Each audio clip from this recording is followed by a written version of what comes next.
용서와 오래 참으시는 은혜를 받고 마음을 돌이키는 대신에 믿었기 때문에 회개할 것이 없다고 말하는 이 굳은 마음은 하나님의 의로우신 심판이 나타나시는 그날에 진노를 피할 수 없다고 경고하고 있는 것입니다.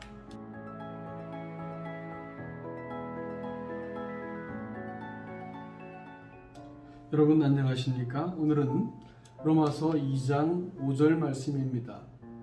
다만 내 고집과 회개하지 않은 마음을 따라 진노의 날 곧 하나님의 의로우신 심판이 나타나는 그날에 임할 진노를 내게 쌓는도다. 고집이란 경화증이라는 의미가 있습니다. 동맥경화라는 말도 같은 어원을 갖고 있습니다. 하지만 여기서 위험은 신체적인 것이 아니라 영적으로 딱딱하게 굳어버리는 마음입니다. 회개치 않는 마음은 하나님의 오래 참고 용납하시는 은혜를 입고도 관계의 회복을 위해 그리스도께 나오려 하지 않는 마음입니다. 이는 하나님의 권고에도 불구하고 변화를 거부하고 회개를 촉구하시는 하나님의 인자하심에 대한 반항하는 태도입니다.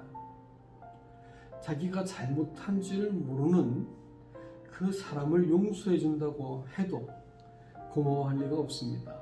왜냐하면 자기가 잘못한 것이 없기 때문이지요.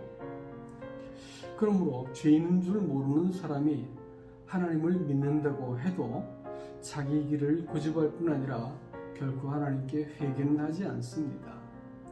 이런 사람은 실은 예수 그리스도를 만난 적이 없는 사람이라고 말할 수 있습니다. 왜냐하면 주님은 오직 죄인을 만나러 오셨기 때문에 그렇습니다. 그래서 회개 없이 확신만 가지고 있는 사람은 심판을 피할 수 없는 것입니다. 고집과 회개치 않는 마음을 가진 사람은 구원을 받았다는 확신과 선민의식을 갖고 하나님을 더 이상 필요로 하지 않습니다. 구원받았기 때문에 더 이상 필요하지 않는 것이죠.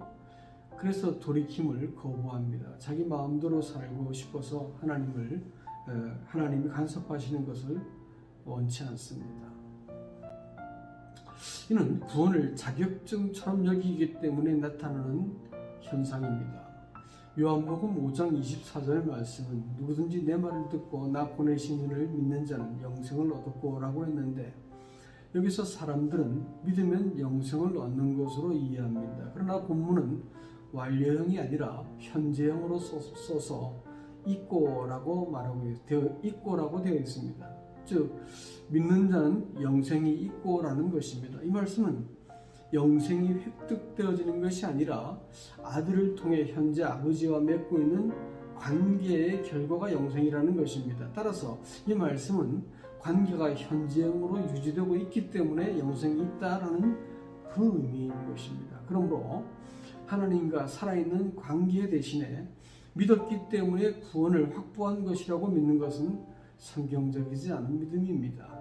믿음은 구원의 자격을 준다거나 구원의 조건이 될 수 없고 믿음이라고 하는 것은 단지 통로에 불과하기 때문입니다. 그러므로 용서와 오래 참으시는 은혜를 받고 마음을 돌이키는 대신에 믿었기 때문에 회개할 것이 없다고 말하는 이 굳은 마음은 하나님의 의로우신 심판이 나타나시는 그날에 진노를 피할 수 없다고 경고하고 있는 것입니다.